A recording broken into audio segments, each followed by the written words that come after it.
El viernes quiero la recámara vacía, y de preferencia, tú también fuera de aquí para entonces.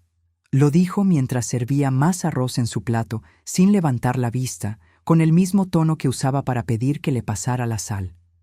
Rogelio tenía 58 años y una manera de hablar que llevaba 3 décadas convirtiendo cualquier crueldad en trámite.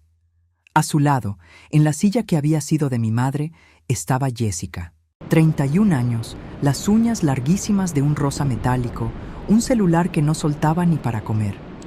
Me miró por encima de la pantalla y sonrió apenas, como quien ya sabe cómo termina la película. Jessica se muda el sábado, agregó Rogelio.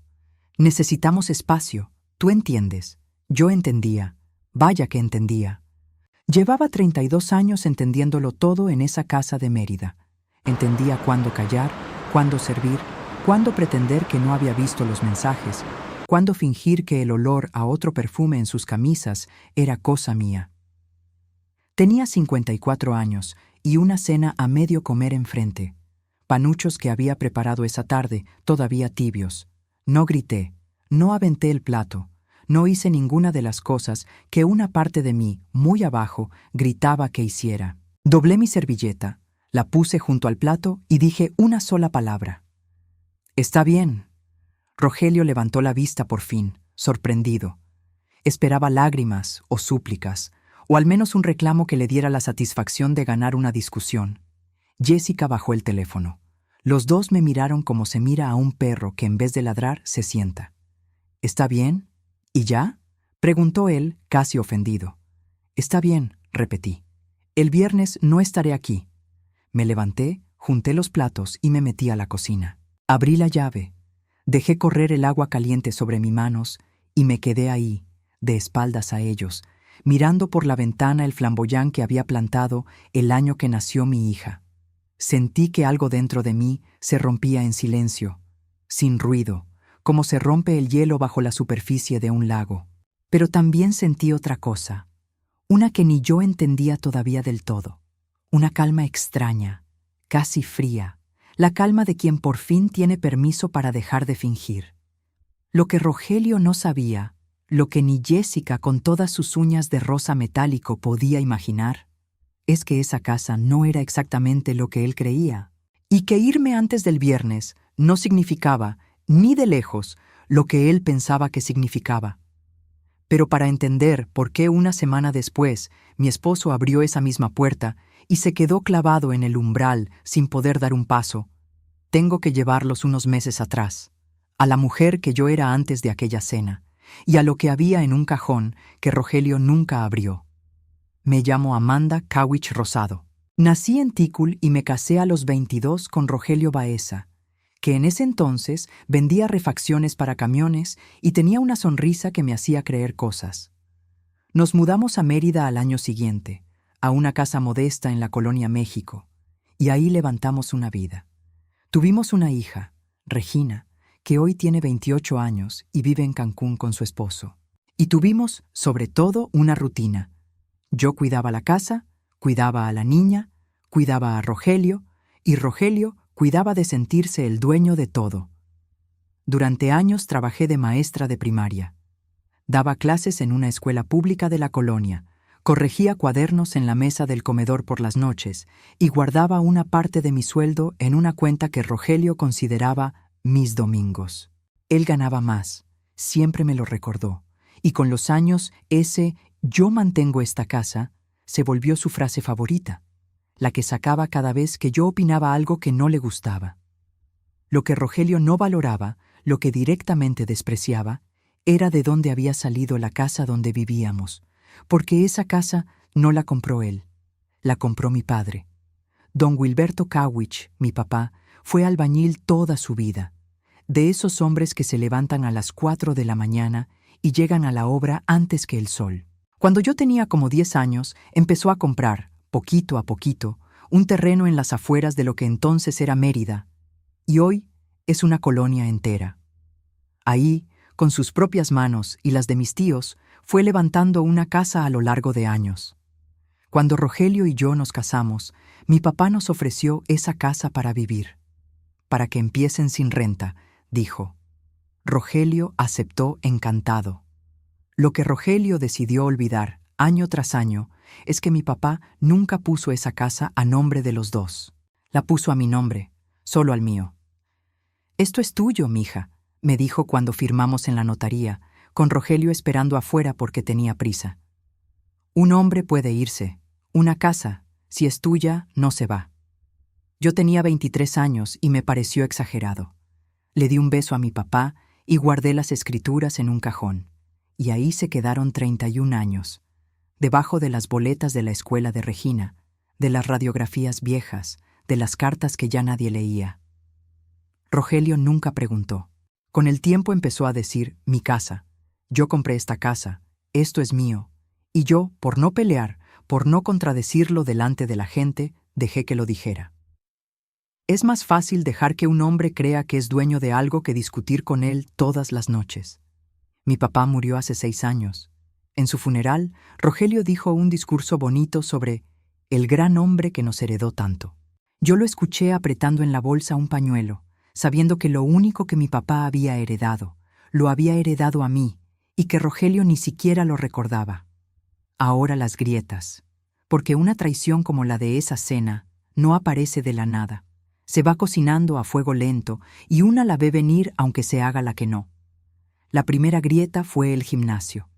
A los 57 años, un hombre que llevaba década y media sin pisar una caminadora, de pronto se apuntó a un gimnasio por la salud. Empezó a comprarse ropa nueva, camisas más entalladas, una loción que olía a cítrico y a mentira. Yo no dije nada. Me alegré hasta cierto punto. Una piensa lo mejor porque pensar lo peor duele demasiado. La segunda grieta fue el teléfono. Rogelio, que durante 30 años dejaba el celular tirado en cualquier lado, empezó a cargarlo pegado al cuerpo. Se lo llevaba al baño. Lo ponía boca abajo en la mesa. Se levantaba a contestar al patio. Una noche sonó a las 11 y él salió al pasillo, y desde la cama alcancé a oír una risa que no era su risa de trabajo.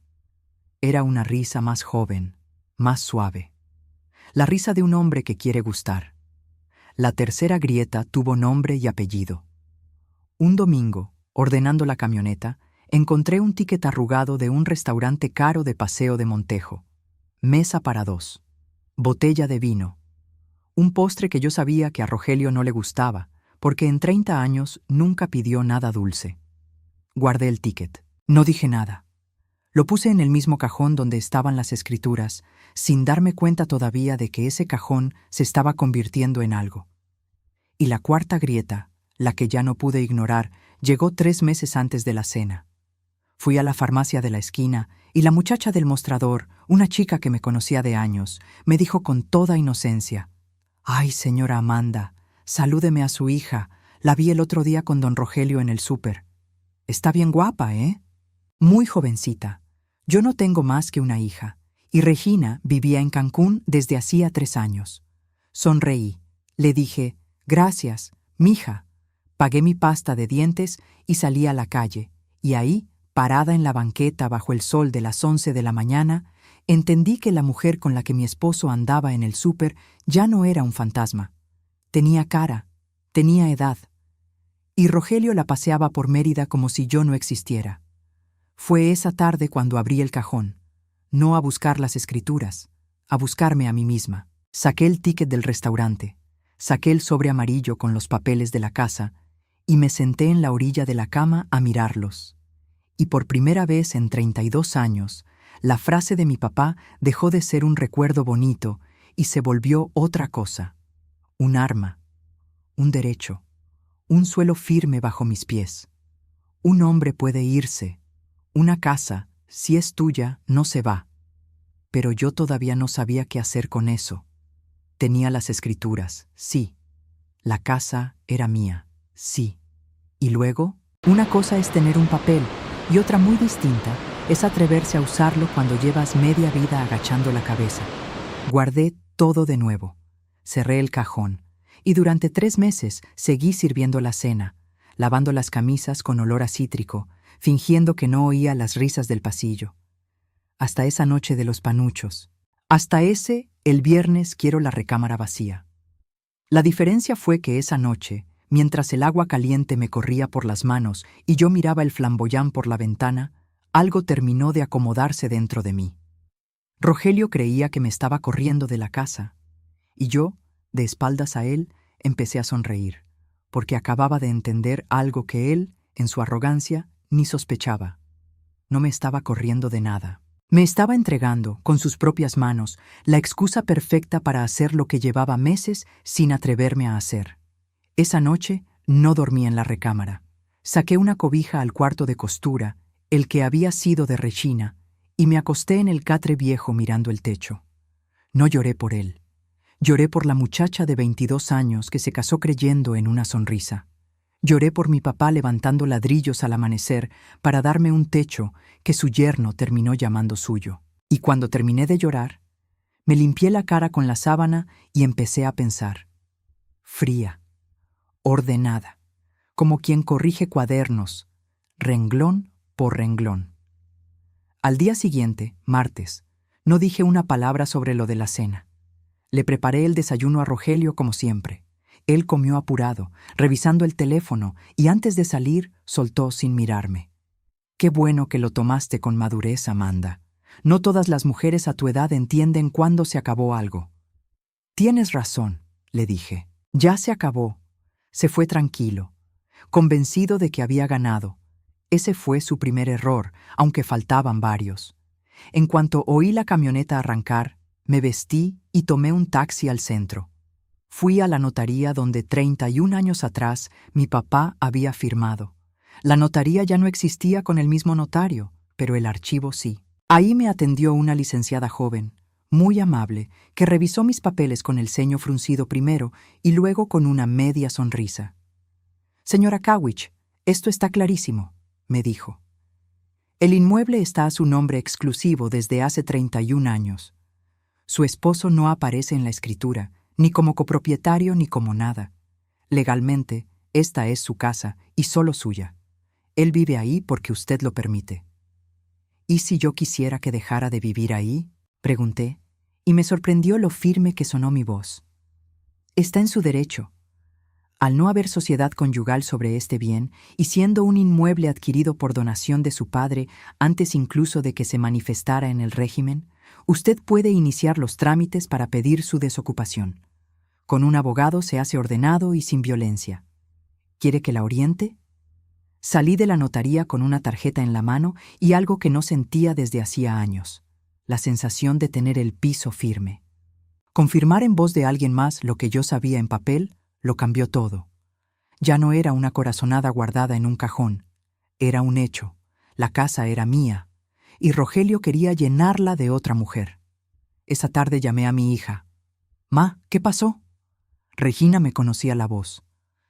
«Te oigo rara». Se lo conté, todo. Lo del gimnasio, lo del ticket, lo de la farmacia, lo de la cena. Hubo un silencio largo del otro lado, y después mi hija empezó a llorar de rabia. «¿Y le dijiste, está bien? ¿Nada más está bien?». «Mamá, esa casa es del abuelo, es tuya. ¿Cómo se atreve ese...?» «Regina», la corté con suavidad. «Necesito que me escuches, porque de esto va a depender que salga bien. No voy a pelear con él a gritos. No le voy a dar ese gusto. Voy a hacer las cosas por la ley, ordenadas, y para eso necesito tu ayuda con algo». Mi hija se calló, y por teléfono, entre Mérida y Cancún, 2 mujeres empezaron a armar un plan que no incluía ni un solo grito. Lo primero fue el abogado. Un licenciado que me recomendó la notaria, don Efraín, un señor de barba blanca que había llevado casos de familia toda su vida y que, cuando le expliqué la situación y le enseñé la escritura, se quitó los lentes y me dijo algo que no voy a olvidar. «Señora, en 30 años de esto he visto muchas mujeres llegar tarde. Usted llega a tiempo, y con papeles. Eso es casi un milagro». Don Efraín me explicó las opciones. Yo podía iniciar de inmediato un procedimiento para que Rogelio desocupara el inmueble, dado que no tenía ningún derecho de propiedad sobre él. También me explicó lo del divorcio, que era otro asunto. El matrimonio se disolvería y se repartirían los bienes de la sociedad conyugal, pero la casa no entraba en esa sociedad porque era un bien que yo había recibido por donación, a mi nombre, y que en el régimen que habíamos elegido al casarnos quedaba fuera del reparto. Rogelio, con toda su vida de decir «yo mantengo esta casa», no tenía derecho a un solo ladrillo. «Ahora bien», me advirtió don Efraín, «esto puede hacerse de dos maneras. Una es de frente, le notificamos, le damos su plazo legal, se va. La otra es dejarlo cometer sus propios errores. ¿Usted qué prefiere?». Y ahí fue donde entró el detalle que a Rogelio se le había olvidado. «Licenciado», le dije, «mi esposo me ordenó que yo me fuera de la casa antes del viernes, que su amante se muda el sábado. Él cree que me está corriendo. Ni siquiera sabe que la casa es mía». Don Efraín se quedó callado un momento. Luego, muy despacio, volvió a ponerse los lentes. «Entonces déjelo mudarse», dijo, «que traiga a la señora, que se instalen. Mientras más cómodo se ponga, más claro quedará que fue él quien decidió abandonar el domicilio conyugal por voluntad propia, para irse con otra persona, y más limpio será todo. Usted no lo corre, usted simplemente deja de estar y regresa cuando corresponda». Salí de esa oficina y por primera vez en meses respiré hondo sin que me doliera el pecho. El plan era sencillo y por eso mismo era perfecto. Yo me iría antes del viernes, tal como Rogelio ordenó. Me iría a casa de mi comadre Leticia, que vivía a 15 minutos y que cuando le conté todo casi se sube al techo de la indignación. Dejaría que Rogelio y Jessica se mudaran, se instalaran, se sintieran los reyes del mundo. Y mientras ellos celebraban, don Efraín movería los papeles. Pero faltaba algo. Faltaba lo que Rogelio encontraría al regresar. Porque él y Jessica se iban a ir el fin de semana a Progreso, a una posada frente al mar que ella había estado subiendo a sus redes durante días. Lo supe porque Regina, más lista que yo para esas cosas, encontró el perfil de Jessica y me mandó capturas. Se iban a ir a estrenar su nueva vida con una escapada a la playa, muy románticos, y volverían el domingo a su casa recién habitada. Y eso me dio la idea. La idea que hizo que don Efraín soltara una carcajada cuando se la conté. Los días siguientes fueron los más raros de mi vida. Por fuera, yo era la esposa derrotada empacando sus cosas. Rogelio me veía doblar mi ropa en cajas y no podía disimular la satisfacción. Hasta se dio el lujo de ser amable. «No te lleves los trastes buenos, ¿eh? Esos se quedan». «Claro», le dije, «me llevo solo lo mío, lo mío». ¿Qué frase? Me llevé mi ropa, mis libros, la máquina de coser de mi mamá, las fotos de Regina, los recuerdos de mi papá. Y en una caja aparte, envuelto en un mantel para que no se notara, me llevé algo que él ni miró: el sobre amarillo del cajón, las escrituras, el ticket del restaurante y una carpeta nueva que don Efraín me había ayudado a armar. El jueves en la noche, la víspera del plazo, Rogelio me encontró en la cocina y en un raro momento de algo parecido a la conciencia, se recargó en el marco de la puerta. «Oye, Amanda, no es nada personal. Es que uno tiene una sola vida, ¿me entiendes? Y la mía se me estaba yendo en esta rutina. Jessica me hace sentir vivo. Tú y yo ya éramos como hermanos». Lo miré. 32 años. La sonrisa que me hizo creer cosas a los 22, ahora envejecida y usada para justificar lo injustificable. «Te entiendo perfectamente, Rogelio», le dije. «Uno tiene una sola vida, y yo también pienso empezar a vivir la mía». Él sonrió, aliviado, creyendo que le estaba dando la razón. No entendió nada. Nunca entendió nada. Ese fue siempre su problema. El viernes en la mañana, con mis cajas ya en la camioneta de mi comadre, salí de la casa donde había vivido 31 años. Antes de subir, me di la vuelta y miré el flamboyán, cargado de flores rojas como cada mayo. Le puse la mano en el tronco un momento, como se le pone la mano en el hombro a un viejo amigo, y me subí al carro sin voltear atrás. Ese sábado, Rogelio y Jessica se mudaron. Lo sé porque Jessica lo transmitió casi en vivo. Fotos de sus maletas en su nuevo hogar, un video moviendo muebles, una historia de los dos brindando con vino en el patio, bajo mi flamboyán, con la leyenda «Empezando de cero, mi amor».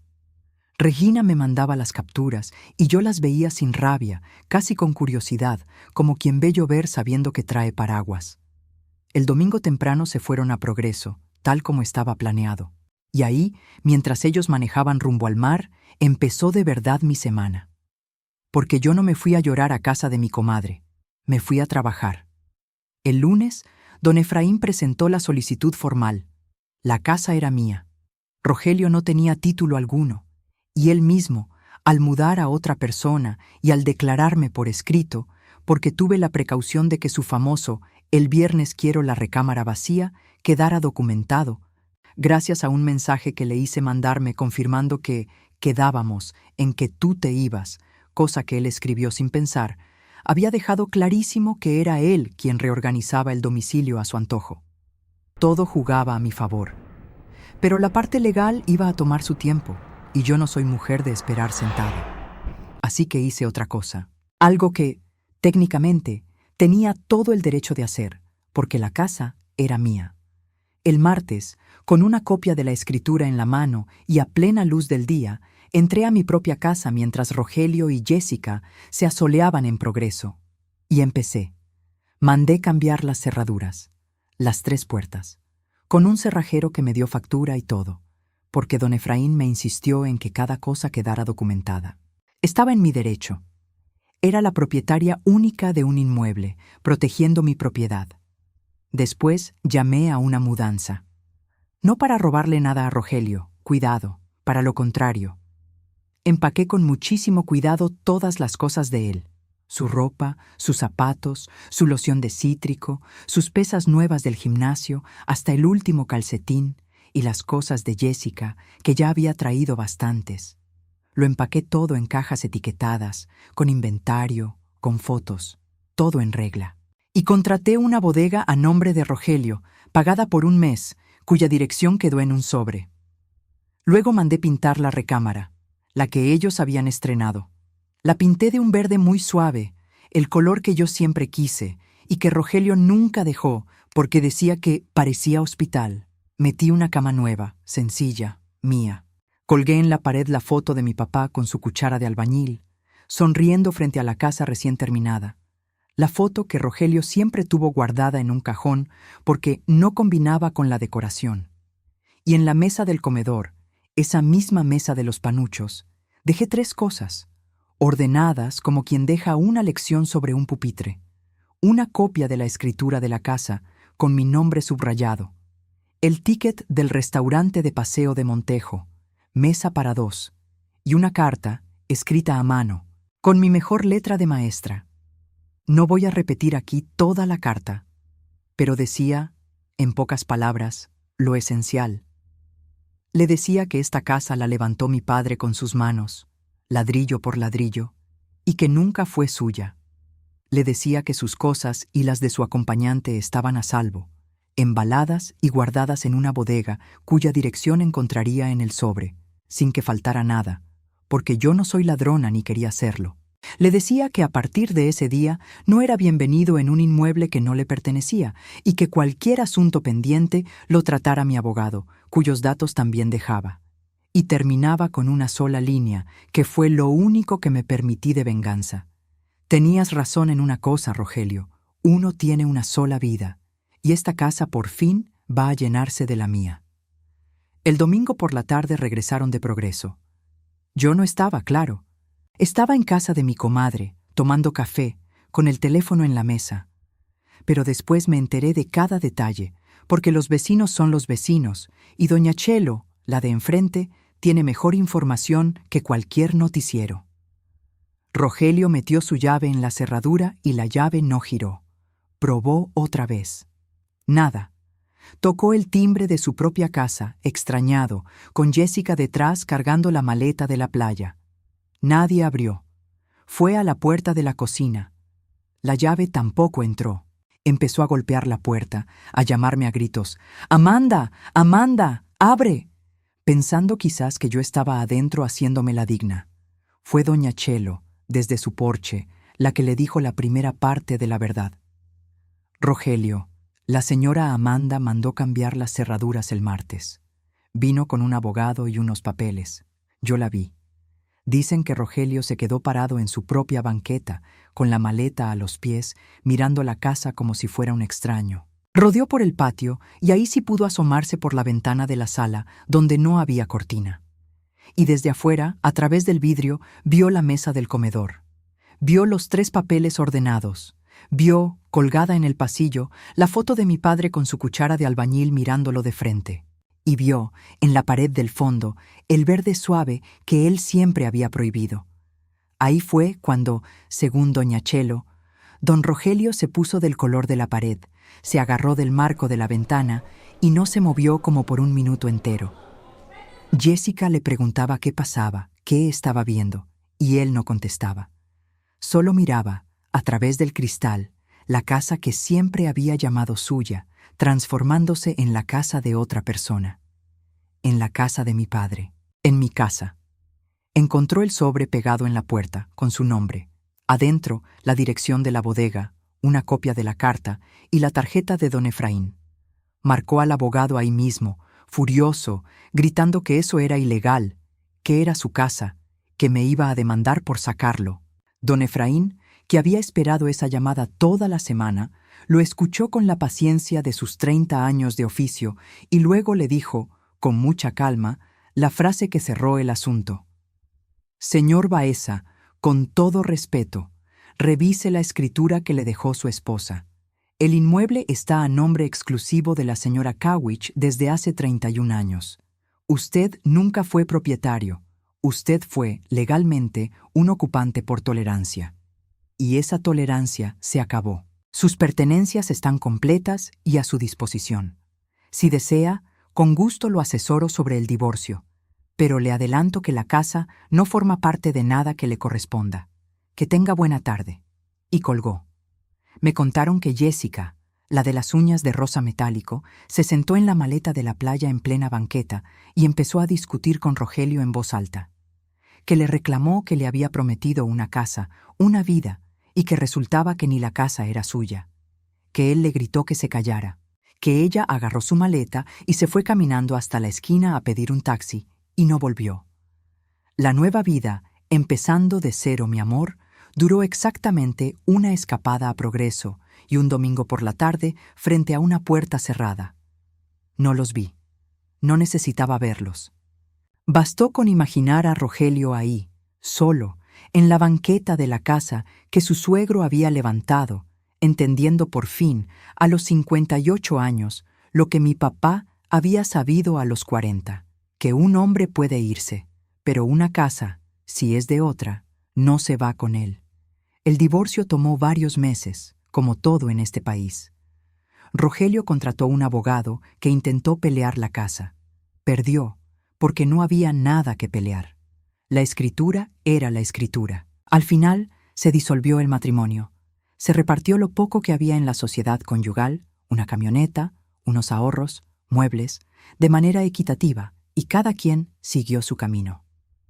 Rogelio terminó rentando un departamento pequeño por el rumbo de Ciudad Caucel. Jessica, según supe, ya andaba con alguien más antes de que se firmara el divorcio. Nunca supe si él la extrañó. Tampoco me importó. Lo que sí me importó fue lo que vino después. Y de eso quiero hablarles, porque para mí esa es la verdadera historia. No las cerraduras ni la cara de Rogelio en la ventana. Regina vino de Cancún el mes siguiente, y las dos limpiamos la casa entera, de arriba a abajo, no para borrar a Rogelio, sino para llenarla de nosotras. Bajamos del closet las cajas viejas de mi papá. Encontré su nivel de burbuja, su cuchara gastada, una libreta donde apuntaba, con letra de hombre que no fue a la escuela, cuánto costaba cada saco de cemento. Puse esas cosas en una repisa de la sala, a la vista, como quien pone trofeos. Porque esos son. Volví a dar clases. No en la escuela de antes. Me habían jubilado hacía un par de años y no quise regresar de planta. Pero abrí en el cuarto de costura, ese donde dormí la noche de los panuchos, un pequeño taller de regularización para niños del barrio. Los martes y jueves por la tarde se me llena la sala de chamacos de 8, 9, 10 años, batallando con las fracciones y con la ortografía, y yo, con mi paciencia de 30 años de salón, les enseño lo que sé. Cobro poco. A varios no les cobro nada.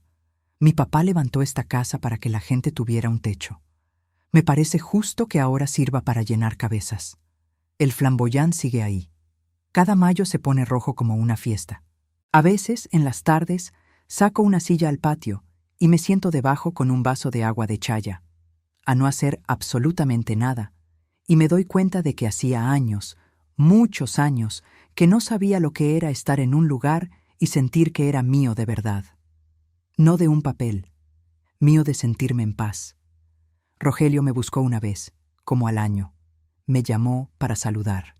Con una voz distinta, más pequeña. Habló del pasado, de los buenos tiempos. Dijo que la había regado, que a lo mejor las cosas podían. No lo dejó terminar, no con rencor, con tranquilidad. Rogelio, te deseo lo mejor, de verdad, le dije. Pero esta casa ya está llena, cuídate. Y colgué, y no sentí ni triunfo ni nostalgia. Solo la ligereza de quien por fin cerró una puerta y guardó la llave en su propio bolsillo. He pensado mucho, en estos años, en aquella cena de los panuchos. En el viernes quiero la recámara vacía. Y llegué a una conclusión que quiero dejarles, por si a alguien les sirve. Durante 32 años yo creí que aguantar era amar. Creí que servir en silencio, tragarme las risas del pasillo, dejar que otro se colgara los méritos de lo que no era suyo, era ser buena esposa. Y no. Aguantar no es amar. Aguantar muchas veces es solo tenerle miedo a la soledad. El amor que exige que una desaparezca para que el otro brille no es amor. Es un despojo con buenos modales. Mi papá me lo dijo con una casa, pero la lección era más grande que la casa. Un hombre puede irse. Una casa, si es tuya, no se va. Lo que él quería decirme, y yo tardé 3 décadas en entender, es que una mujer debe tener siempre algo que sea suyo de verdad. Un suelo, un oficio, un derecho, un nombre en un papel. Algo que ningún hombre, por más que diga yo mantengo esto, pueda quitarle con un está bien durante la cena. No tuve que gritar. No tuve que romper nada. No hubo escándalo, ni policías, ni escenas de telenovela. Hubo una escritura vieja en un cajón, un abogado paciente, una hija valiente y una mujer que un día, de espaldas a su marido, mirando un flamboyán por la ventana de la cocina, dejó por fin de tener miedo. La casa de mi padre volvió a ser lo que él quiso que fuera. Un techo levantado con dignidad, habitado por alguien que lo agradece. Y yo, Amanda Kawich Rosado, hija de albañil y maestra de primaria, aprendí a los 54 años algo que ojalá hubiera sabido a los 22. Que el día que una deja de pedir permiso para existir, la vida entera empieza a caber de nuevo dentro de casa. Si tú también entregaste años a alguien que terminó llamando suyo lo que era tuyo, cuéntame en los comentarios. A veces basta con que una persona nos crea para animarnos a abrir el cajón que llevamos años sin tocar. Y si esta historia te movió algo por dentro, quédate para las que vienen, porque siempre hay una mujer que, en silencio, está a punto de descubrir de lo que es capaz.